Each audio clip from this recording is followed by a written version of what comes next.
Tonight, violent confrontations between police and protesters at the Midsummer Pride March.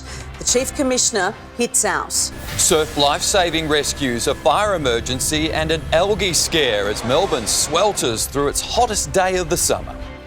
Melbourne's criminal underworld cashing in as authorities struggle to quell illegal tobacco sales. A 6-year-old girl watches on as her grandmother is stabbed to death, a major manhunt for the killer.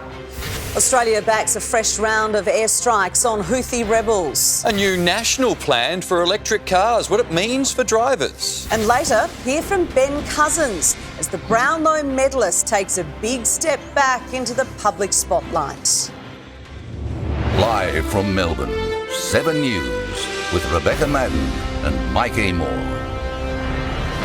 Good evening. Violence has erupted at the annual Midsummer Pride March in St Kilda, with protesters gate crashing the event to target police. Officers were hit with paint bombs, while others carrying children were caught in the chaos. The Chief Commissioner has hit back, describing the behaviour as abhorrent. A celebration in St Kilda turns sour. Rogue protesters crashed the annual Pride March, fighting against police being involved. They may call themselves protesters, but it was an ugly rabble, a group who came there obviously with intent to confront and, if not to attack police, to threaten them. Chief Commissioner Shane Patton caught up in the chaos. Calling us killers, there was paint thrown at police, there were paint bombs thrown at police. Police were trying to push them away. And unfortunately, there'll be footage that shows that occurring, and it looks very confrontational. And that shouldn't be the case. Police have been part of the Midsummer March for 22 years. The group target them each year. This, the first time it's turned violent. This was a next level elevation. We've not seen this type of hatred, this type of confrontation to us. It was they who prompted the outcomes today, and I was really proud with the way our members showed restraint. Organisers unaware what was to come, praising police efforts before things took a turn. The police actually play a valuable part of the day in terms of safety, and in fact we couldn't actually have the event without them. We don't ban anyone from participating in the march. To detract from what should be a day of pride for the LGBTIQA+ community and the Victorian community is quite abhorrent, and I have nothing but contempt for them. Although a handful caused chaos, around 18,000 marched peacefully to celebrate the LGBTQIA+ community, the largest turnout the event has ever seen. Premier Jacinta Allen among them. Under Victorian Labor governments, equality is non-negotiable. So far, police have made one arrest in relation to this incident, a 34-year-old man who allegedly assaulted a member of the public who was trying to help police officers when they were being attacked. Now, that man has been released on summons, although police believe more arrests could come. They also believe members of this protest are involved in multiple protests across multiple issues in Victoria. They also are now reviewing CCTV and body-worn camera of the event. Mike. Kate Massey, thank you. Temperatures have hit as high as 43 degrees in parts of Victoria as Melbourne swelters through its hottest day of the summer. Surf lifesavers were on high alert across the state, while an algae scare failed to deter swimmers on the Surf Coast. Up early on a Sunday to beat the heat, Melbourne's runners, rowers and beachgoers ticked off their to-do lists en masse. Usually it's during the week when we're working, so bring it on. The plan for many to be in the shade or the aircon when the weather hits its peak. Honestly, it's lovely. I love it. I don't know why everyone's complaining. This is sick. By early afternoon, a summer record. Today marks the first time that we've seen 35 degrees reached in Melbourne City this summer, and compared to last year we had 7 such days. It's the latest 35-degree day of summer in more than 50 years. I think it's about time, really. Yeah, it's been a funny summer, hasn't it? Authorities were on high alert as dozens of jet skis, boats and floats filled the bay. One joyrider finding herself in a bit of a jam, rescued from her runaway strawberry donut 900 metres offshore. Real estate was a hot commodity at Williamstown Beach. This is probably one of the busiest I've seen it, and I'm here quite often. Down the surf coast, Torquay's front beach was packed, despite a blue-green algae warning. We'll be wary of it, but it's not going to stop us from going into the beautiful waves. The top of the state sweltered through the toughest temperatures, reaching 43 degrees. We can't sit inside in the caravan in the air conditioning all day. Horsham hit 41, while Melbourne and Bendigo peaked at 38 degrees. We do have extreme fire dangers for northwestern parts of Victoria today, the Wimmera and Mallee districts, and that is where we see the total fire bans. Gumbaya World was the coolest place in the state's southeast. Families and furry friends escaping the heat with ice-cold treats. Our animals feel the heat a lot more than we do. Ice skating was another popular choice, everyone finding their own way to cope with the hottest day of the summer. And let's get the latest live from our reporters. Beth and Yeoman is at Port Melbourne tonight. Beth, some families are still braving the heat. Beck, it's almost too hot to be down here. The sun is still belting down and the wind is hot and gusty. Some have bought picnics. The smart ones are still in the water. Now, it's going to stay this way for a few more hours yet. At 9 p.m, it'll still be 30 degrees, which means it could be a tough night's sleep ahead before that cooler weather takes hold. Beck. Thank you, Beth. Now to Sonia Marinelli. Sonia, the cool change is coming, though. Yeah, Beck, not long now. With the temperature outside still holding on a scorching 37 degrees, that change certainly can't come quick enough. Now, between 9 and 10 p.m. tonight, that is when it's forecast to hit the city. That means we still have several hours in this heat, but once it does kick in, that temperature should start to drop away quite quickly. The change will sweep southern Victoria tonight, but some areas in the north are facing an uncomfortable sleep, with the change not forecast to arrive there until tomorrow. But it is a much cooler week ahead, and Beck, I'll have the details along with the full forecast a little later. Thank you so much, Sonia. Authorities have quickly contained a fire in bushland south of Bendigo. An advice warning was issued after 4 this afternoon for the Harcourt area. It's believed the blaze spread from an unattended campfire. The CFA issued a high fire danger warning this morning as temperatures soared past 35 degrees in central Victoria. 2 motorcyclists have been killed in a deadly night on Melbourne roads. Tyra Stowers is at police headquarters in Tyra. Both incidents involve bikes and cars colliding with lethal force.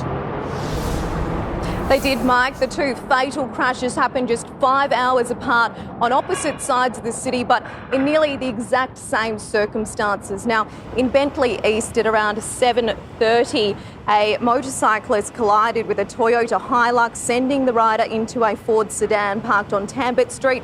Now, the force of the impact evident in the large dent on the side of that vehicle and the debris strewn right across the road. The P-plater driver stopped to assist, but little could be done to help the motorcyclist, and sadly they died at the scene.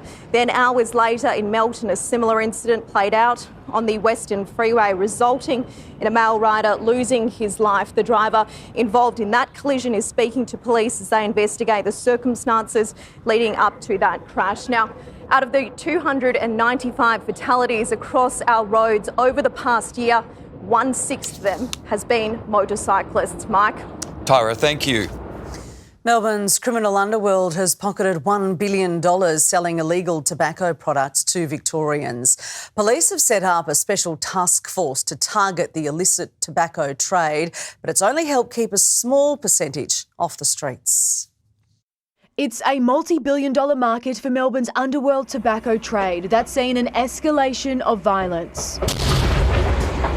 But legitimate businesses across the state are feeling the financial loss. Criminal bosses have taken a 20% chunk out of the national legal cigarette trade. According to the Australian Association of Convenience Stores, traders have lost just under $800 million in sales between 2020 and 2023. The cost of cigarettes themselves are going up, so people are turning to illicit traders to seek out those cheaper options. The illegal operators charge about half price for a packet of cigarettes, but they benefit from huge markups on the foreign purchase stock. Some of these illicit sellers are selling them for around 50% of what they would expect to buy them for in a normal supermarket, causing an ongoing turf war between crime gangs. There is a huge amount of profit in illegal tobacco. Criminal gangs will really infiltrate any market where there is money to be made. The government needs to come out urgently with its law enforcement plan. In one of the biggest stings late last year, police from Task Force Luna seized more than $3 million worth of illegal vapes and cigarettes during 36 search warrants across the state. But senior police say the battle to stop the black market is far from over. There has been a huge amount of work undertaken by Victoria Police through Task Force Luna. Cassie Zervos, 7 News. A huge manhunt is underway for the killer of a woman stabbed to death in front of her young granddaughter during a carjacking. The 70-year-old died in the underground car park of a Brisbane shopping centre. Few crimes are so barbaric they can rattle even the most seasoned of police. But for many officers, the scene in Redbank Plains ranks among the worst. It's an abhorrent, cowardly and violent attack. 70-year-old Violaine White killed in front of her 6-year-old granddaughter in the underground car park of a shopping centre. It was just after 6 p.m. when they were walking back to their vehicle after buying groceries, when they were confronted by a man armed with a knife. He stabbed Violaine, stole her car and left her for dead. I described those 4 persons of interest as African males in appearance. The little girl ran up the escalator screaming for help.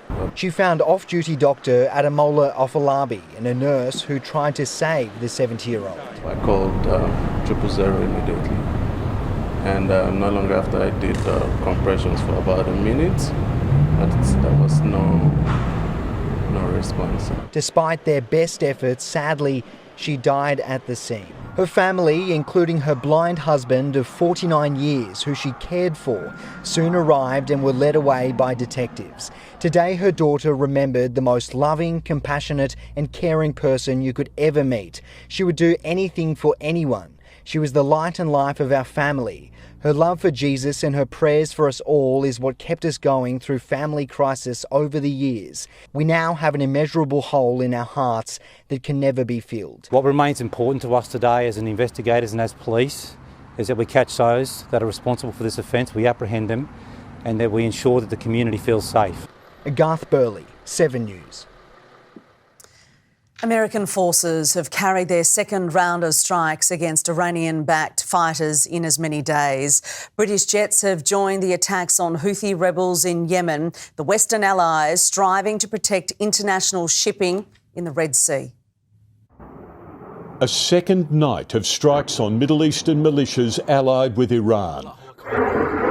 American and British warplanes and US Navy Tomahawk cruise missiles used to strike Houthi rebels in 13 locations across Yemen. 36 targets attacked, underground weapons stores, missile systems and launchers, air defence systems and radar. The mission backed by allies, including Australia. We think that the United States has got it right. The Allies' joint statement points to more than 30 Houthi attacks on shipping since November and warns they will defend lives and the free flow of commerce in one of the world's most critical waterways. On the Iraq-Syria border, damage from yesterday's airstrikes. The two countries condemning America's actions. They claim at least 39 people died in the attack. Washington flying B-1 bombers all the way to the Middle East to lead the strikes. These are proportionate. These are retaliatory for the actions of basically Iran-backed organisations, and they are not an escalation. Both yesterday's and today's missions telling on a line President Biden has drawn on targets, attacking militias important to Iran, but staying well away from Iran's own territory. It's always been seen as crossing a spectacularly bright red line that would force the Iranian regime to respond massively. Car makers will soon face fines if they fail to meet vehicle efficiency standards.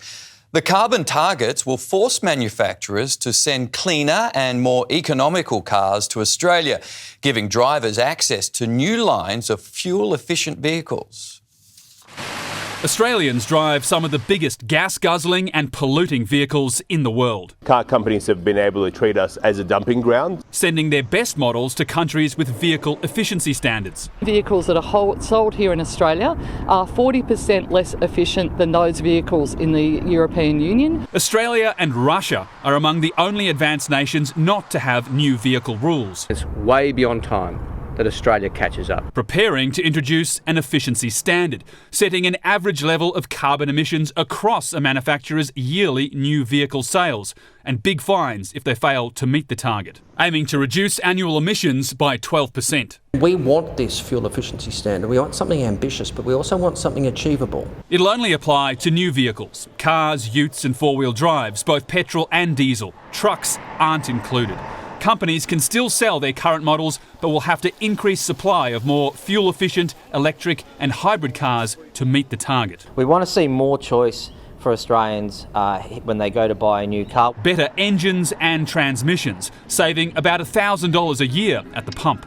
The United States has had new vehicle standards since the 1970s.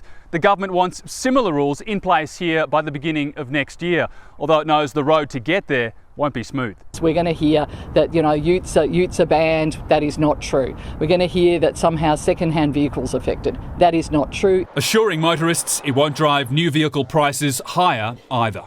Rob Scott, 7 News. And Rob is live for us in Canberra tonight. Rob, Parliament returns this week. The government's backflip over those stage 3 tax cuts will be the focus. Mike, Labor released its draft legislation this afternoon ahead of shadow cabinet meeting tomorrow, really putting the pressure on the opposition to finalise its position. MPs began arriving into Canberra this afternoon for the first sitting week of the year, and Anthony Albanese is demanding that they all support his tax shake-up. And not wanting to take money away from low and middle income earners, it's almost a certainty that Peter Dutton will back these cuts, but he'll attack the Prime Minister on integrity and his broken promise. I'm an honest person and I am upfront. This change was not easy. It was not an easy decision, but it was the right decision done at the right time for the right reasons. The legislation will be introduced into Parliament on Tuesday. Mr Albanese wants it passed before Easter. Mike. Rob Scott in Canberra, thank you. Champion boxer Harry Garside says he was plunged to the depths of hell during a high-profile court case last year. In an emotional podcast conversation with Neil Mitchell, the Olympian relived the moment he was wrongfully accused of domestic violence, revealing it was his mum who saved his life. I was really contemplating what I was going to drive my car into. I just kept reminding myself that it's Mother's Day, and Mum would have to be reminded of that for the rest of her life, that her son's not here and he did it on this day. So I didn't do it, and I'm so grateful I didn't do it. Harry says he always knew he was innocent and is now turning his focus to the Paris Olympics. And if you or anyone you know needs help, you can contact Lifeline on 13 11 14. Well, the Aussies are off to a shaky start at the SCG. Abbey Gelmi is here with a look ahead to sport. Well, Beck, the West Indies had the upper hand until Sean Abbott steadied the ship. But there was a disappointing knock from the skipper, Steve Smith, plus a fan in the firing line. We have all the highlights coming up in sport. Serves up for this Tiger, who opens up about his latest concussion battle. And Ben Simmons has made his return in what was an NBA grudge match. That's coming up in sport. Thanks, Abs. A David and Goliath battle is unfolding between burger restaurants in Melbourne's east. Details next on 7 News. Also, a community mourns the tragic loss of a local legend. A dangerous stunt stops traffic in Melbourne's north. How being a good sport can help students get better scores at school. Melbourne Airport steps up its push for an underground station. And later, how Ben Cousins is bouncing back into the public eye. There is an element of excitement, but I think it's more fear at the moment. Traffic has been brought to a standstill in Melbourne's north when an out-of-control hoon performed dangerous stunts in the middle of an intersection. The ute initially spun out in front of a car before speeding back onto the main road, performing a series of smoke-billowing burnouts.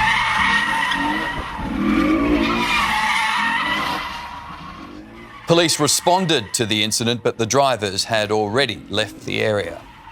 A humble burger cafe in Doncaster claims it's being bullied out of business by a major fast food competitor. Grilled has inundated the small business owners with legal threats, claiming Mano's has ripped off its brand. For years, Mano's Cafe has served up coffee and burgers without a problem until major franchise Grilled moved in up the road. We were shocked, to be honest. We didn't believe that there were these big companies coming after a small business, trying to claim that we're infringing their brand. The first legal letter arrived in October, Grilled claiming Mano's logo looked deceptively similar to theirs. The demand: change your logo and branding throughout the cafe and online. It's been really hard not to feel bullied in this situation. We're just a small business and we definitely don't have the money or the legal team like they do. Mano rejects the allegations, but given court is costly, the couple agreed to invert their logo, but asked Grilled to pay for it. They rejected it. All I'm asking for, all I'm hoping for, is a little bit of contribution towards the branding to basically help us rebrand. It is difficult for small businesses right now, and here in Doncaster East there's room for all businesses, there really is. Grilled claims the logo has led to customer confusion. Mano says the bosses of Grilled came into his cafe months before they opened and should have raised the issue then. Grilled told 7 News this is not a large multinational seeking to push out the little guy, adding it's worked hard for 20 years to build its reputation and is entitled to protect that from others seeking to leverage off its brand. Chanel Vella, 7 News. A Bayside community has come together to farewell a local legend brutally murdered on his way to a mall. The group commemorated the life of Spiros Philides through dance, while comedian and friend Dave Hughes released a dove. 3, 2, 1.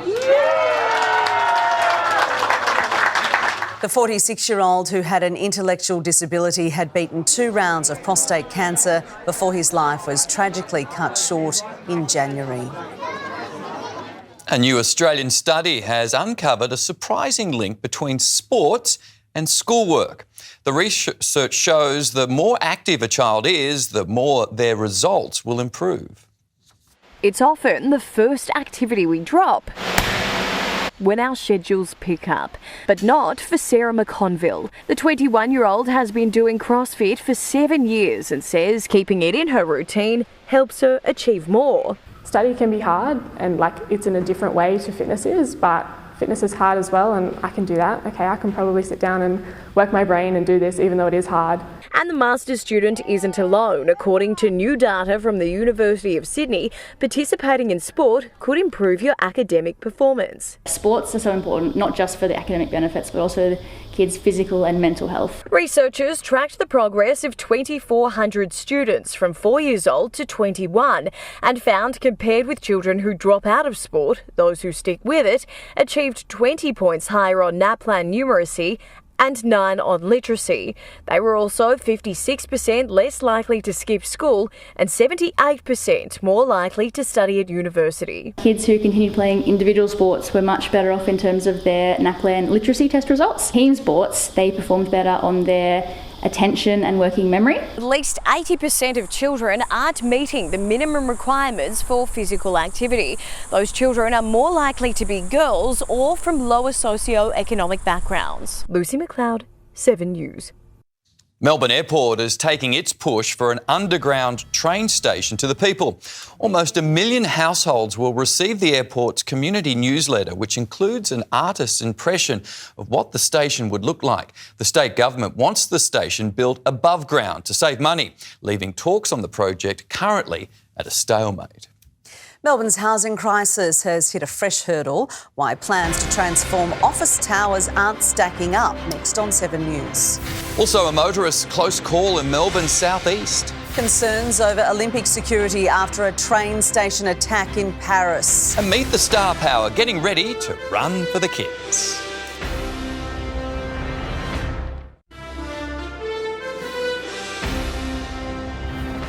A driver has narrowly avoided hitting other vehicles in a high-speed crash in Melbourne's east. The ute tore down the Forest Hill Road and crashed into a traffic light pole, stopping it from colliding with a taxi preparing to turn. The ute driver, a man in his 50s, was taken to hospital in a stable condition. Bold plans to retrofit more than 80 city office towers into residential apartments are under fire from property experts. The state government's idea to revitalise the city is still struggling post-COVID, but many developers are quickly deciding against getting involved.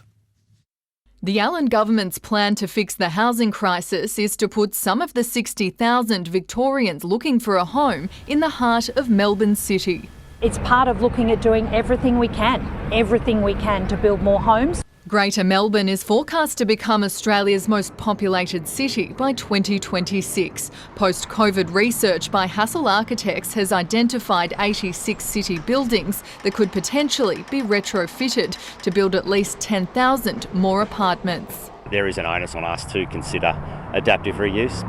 The embodied carbon savings are significant. Having these buildings filled with residents or workers, whatever it may be, generates support for businesses in the CBD. The idea is seen as one solution to unlocking 80,000 new homes.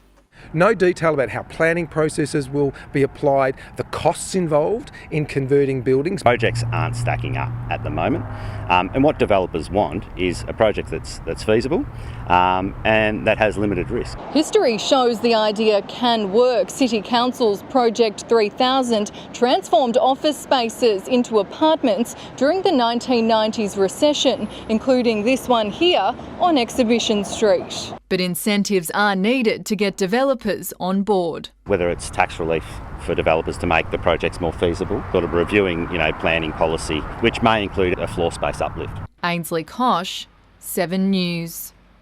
An alleged carjacker who led police on a wild chase across Melbourne has been remanded in custody.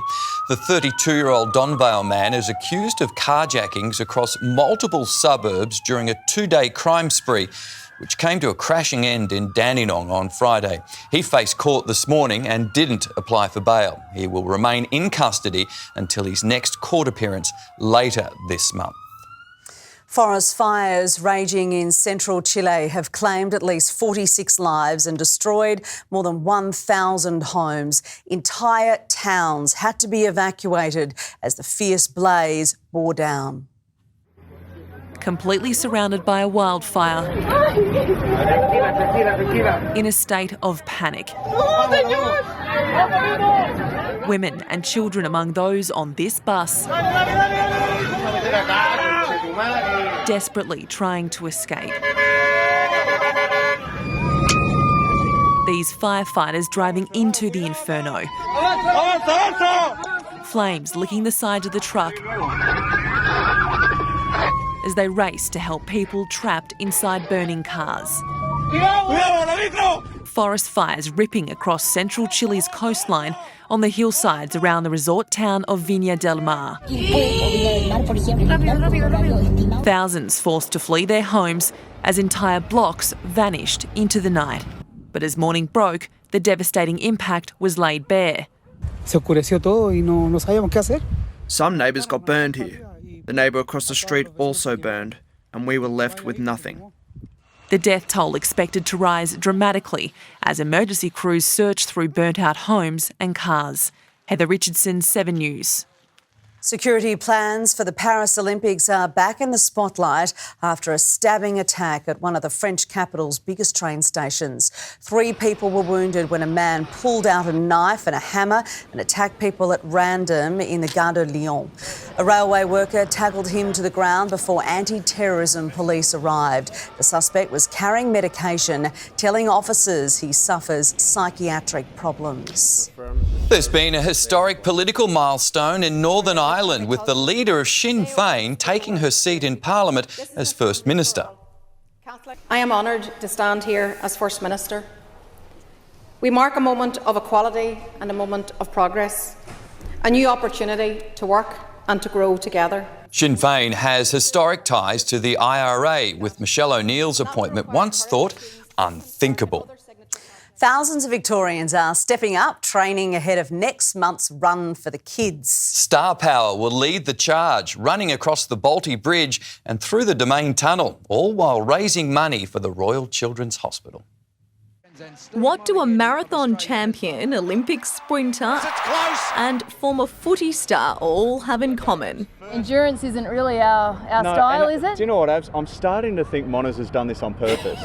He's chosen two athletes that are explosive, that are fast twitch, just to see us suffer. Go! Next month, tens of thousands will join the trio across the streets of Melbourne for Run for the Kids, hoping to raise more than $1 million for the Good Friday appeal. The annual event has been pushing Melburnians out of their comfort zones for almost 2 decades. Obviously, you try and prepare as best as you can, but you two have got no chance of being prepared.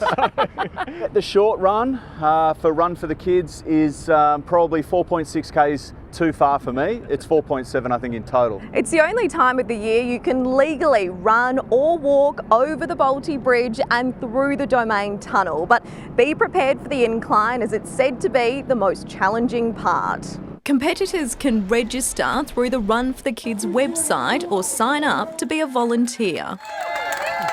Metro trains will run extra services across most lines to get runners to the start line on time. Those alongside you, those you're trying to beat, those you're trying to catch, are all trying to help the kids as well. Tyra Stowers, 7 News. Ben Cousins is bouncing back into the public spotlight a big way. Next on 7 News, the once troubled footy star shares how he's turning his life around. Also, an Aussie Hollywood heartthrob in an alleged altercation outside a popular night spot. A water spout stops traffic in Melbourne's Bayside. And a solution to an apparent increase in shark threats at our beaches. Fire hydrant has burst, showering drivers in water in Melbourne's Bayside. The water shot metres into the air, reaching heights above second-storey rooftops on Beach Road in Black Rock. Police were on the scene to direct traffic. A rise in Australian shark attacks has prompted calls for taxpayer-funded support. Avid swimmers and surfers want shark deterrents to be subsidised, like they are in WA. Lachlan Custance loves surfing and diving, but he's been too scared to enter the water since a shark attacked local teacher Murray Adams. I don't feel comfortable jumping back on a surfboard. I feel quite vulnerable laying there, knowing what's happened over the past several months. SharkStop, which makes a bite-proof wetsuit, says it's seen a spike in purchases. Teeth can't penetrate the material, preventing blood loss. But at $1,500 a suit, not everyone can afford one. Wearing one of our wetsuits, you're not going to be Iron Man. You're not going to walk away without a bruise. But the idea is to save a life. And there are calls for them to be subsidised, along with other safety equipment like shark shields and ankle bracelets. They're not foolproof, nothing is. But you know what? They're better than nothing, and they can significantly reduce the risk. Plenty of people would snap them up in a heartbeat if they could get some sort of help. Western Australia introduced the first rebate scheme in 2017, knocking $200 off the cost. And since then, more than 9,000 devices have been subsidised at a cost of $1.8 million. They're not that expensive at the end of the day. What's a human life worth?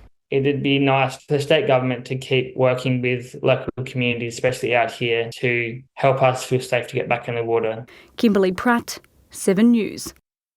Australian actor Jacob Elordi has allegedly been involved in an altercation outside a Sydney hotel. It's believed the 26-year-old star was seen getting frustrated with Kiss FM employee and social media personality Joshua Fox before a man was allegedly assaulted. No one was taken to hospital and no charges have been laid. Once troubled AFL star Ben Cousins is returning to the public spotlight in a big way. The Brownlow medalist has signed up for Dancing with the Stars, facing his next challenge with both excitement and nerves. Looking fit, determined in training, this is Ben Cousins from footy star to foxtrot. That was a bit better on that leg. Yeah. That unforgettable charm and smile that wooed crowds. To Cousins, he's been running all year and he's finishing strongly. Set to tap across the timber in the next season of Dancing with the Stars. This is a big one for me. It is totally out of my comfort zone. So there is an element of excitement, but I think it's more fear at the moment. He's achieved a premiership, a Brownlow medal. Now has a career on the 7 News desk in Perth. A 7 exclusive next. And after years of being the headline in the good times and the bad, You think you learnt your lesson, Ben? it's the judgment on dancing that has Ben more nervous than ever. I must admit, I'm not looking forward to the critiquing. So we'll cross that bridge when we get to it. Cousins is the first of 18 competitors announced for the series on 7 and 7 Plus in 2024. Yeah, but this one. Starting at the very bottom with no experience at all. There's been a fair bit of progress, I think, made in the last couple of weeks, but there's still a long way to go. Sonia's back for her 15th season to be joined by Chris Brown. Ben's partner Siobhan's on her 4th series. You're pretty good at remembering steps, so that's not been a challenge. Yeah. Maybe getting these hips going. Yeah, the hips has been hard. Unlocking the hips. She's more confident this time than ever. Ben, not quite there yet. Very patient you are. Very. Had to be, but... Yeah. Monique Dirks, 7 News. Looking forward to that. It has been a tricky day for the Aussies at the SCG. Abbey, Gelmi, Sean Abbott lifted the team. He did, Beck. It was rock solid on home turf, keeping Australia in the contest, but it came at the expense of one unlucky fan. See the controversial dismissal that has the cricket world talking. Nick Rostone tries to catch his break after a frustrating pre-season, and a frosty reception for Ben Simmons at an NBA grudge match. Welcome back. A gutsy knock from Sean Abbott has salvaged Australia's chances at the SCG after what was a shaky start at the crease. The Aussies were 5 for 91 on a challenging wicket, with 2 debutants given their opportunity to make an impression. It started with so much promise. The young guns of Australian cricket are ready to go. 21-year-old Jake Fraser-McGurk on debut with a bang. Oh, that is right in his wheelhouse! But the West Indies had done their research. 1 ball later, he was gone for 10. Edged and gone! The disappointed skipper followed, out for 5. Oh, chops on. The captain's gone. Matt Ford celebrates. Cameron Green steadied the ship. Oh, get hold of that one! Marnus Labuschagne also up for the fight. Oh, that's a no ball. It's been put away. But the SCG pitch had the Aussies scrambling, 5 for 91, just 16 overs in. He's absolutely livid with himself, Marnus Labuschagne. It would have been more if not for this miss. Get it! It's a call. Matt Short looked the saviour but fell to Gudakesh Moti for 41 and was then unable to field due to hamstring tightness. Sean Abbott scoring an elusive half-century on his home ground, but a fan felt the brunt of his efforts. Oh, that is nasty. Will Sutherland also on debut, out for 18. Oh, brilliant. Absolutely outstanding. That is one of the catches of the summer. The Windies looking to inflict another shock result at Australia's expense this tour. Laura Spurway, 7 News. And it was a tough day for the old enemy against India. Ollie Pope completely blindsided by Jasprit Bumrah. Do you ever know what's coming next with Jasprit Bumrah? And he's knocked over someone who's played 55 balls with as gorgeous a Yorker as any you will see. On day 3, India remains in a dominant position, leading by 341 runs. In the Under-19 World Cup, England's Hamza Sheikh was controversially dismissed for obstructing the field when he picked up the ball and gave it to Zimbabwe's wicketkeeper, who then appealed. It's a strange one. And Nick Maddern scored a memorable century for Victoria on his return from a torn ACL and more than 12 months out of Shield cricket. Sam Harper managed 46 following his recent concussion scare. A knee injury sidelined Scott Boland from South Australia's second innings, the Vics leading by 49 runs. To AFL, and Nick Flostone concedes that Richmond's doctors were extra cautious with his latest concussion diagnosis. The triple premiership defender trying his hand in the water this weekend as he prepares to welcome back a big-name teammate. A self-confessed hobby surfer, Nick Flostone won't be quitting his day job anytime soon. I wouldn't say I'm anywhere near these guys' levels. It's kind of dusty playing against under-9s. That's what it's going to be like with me out there. Mixing with emerging stars at Urban Surf's qualifying series, the 30-year-old taking the chance to refresh after his latest concussion a fortnight ago. Probably had headaches for about 24 hours and that was about it, and then felt pretty normal from after that, so yeah, all good. Vlosten back to full training tomorrow after sitting out the Tigers intra-club last week. Medico's taking a firmer stance on his return to contact drills given previous head injuries. Had a big pre-season, copped a little knock, it was about 2 weeks ago now. It wasn't actually anything major. Doc kind of just said, because of my history, he's just going to put me in protocols. It was probably pretty good on the body, nice little freshen up. While Vlosten will feature in upcoming scratch matches, spearhead Tom Lynch remains on a more conservative timeline in a race for opening round. Lynchy, I think they're just holding back. If it was up to him, he'd probably play in a couple of weeks, but yeah, I wouldn't be surprised if they put it off a couple more weeks, just make sure he's absolutely cherry ripe, because pretty important player. Mitch Cleary, 7 News.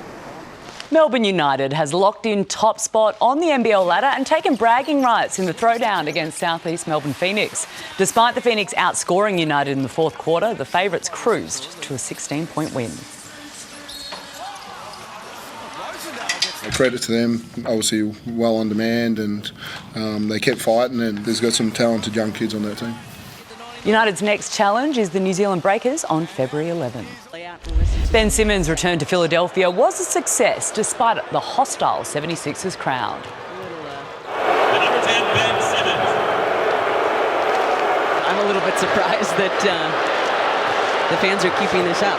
I'm not. The former number 1 pick had 9 rebounds and 5 assists in just 14 minutes. His Brooklyn Nets defeated Simmons' former side, the 76ers, by 15 points. Former world number 1 Jason Day has rocketed to contention at the Pebble Beach Pro-Am with a 9 under 63 third round to equal the course record. He's surfing. How about that? Fringe surfing.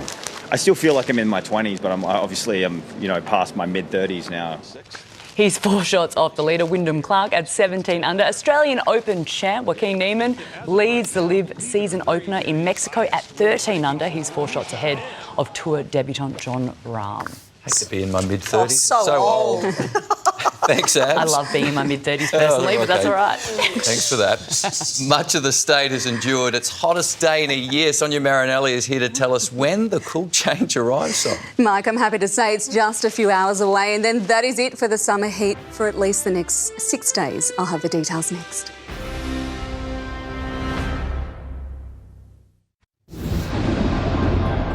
Hello again. It is still 37 degrees outside right now under gusty northerly winds, but there is a cool reprieve, and that is coming just hours away. So coming up tonight, a cool wind change hits the city. It is a dry change. Then most of this week is cooler than average. But today, certainly scorching, those gusty northerly winds, and the hot summer sunshine pushed up the temperature. We reached 36 degrees by 3 p.m. this afternoon, but it wasn't really until 5 o'clock that we hit our peak at 37.5 degrees, our hottest day since February last year. Some suburbs soared to 38, Laverton and Point Cook reached 39. Geelong, under cooling sea breezes, came in a little cooler at 28. Mostly clear skies and those hot northerly winds drove that extreme heat right across the state. As forecast, it reached the low 40s across northern Victoria and low to high 30s across most of the south. Now, most of us right now are still sweltering, but that change is already starting to filter through into the southwest of the state. When it hits the city from 9 p.m. tonight, that temperature should drop by around 10 degrees. We're looking at a top of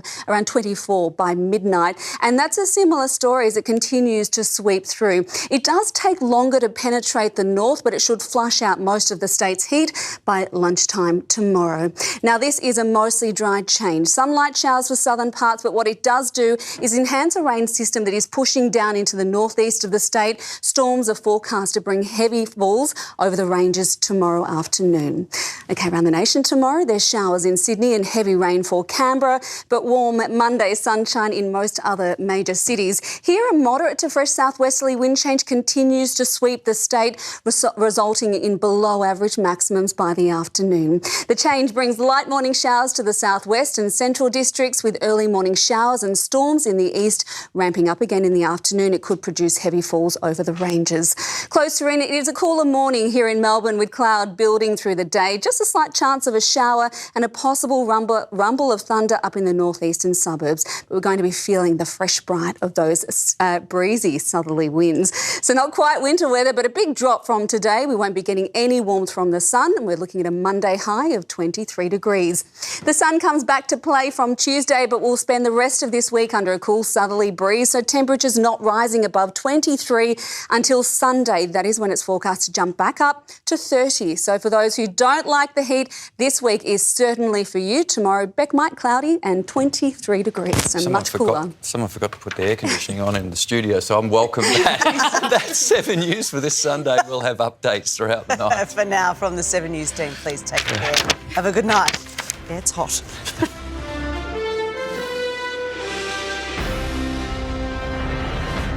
Stream 7 News anytime, live and on demand on 7plus. And with 7news.com.au, you'll know the news now.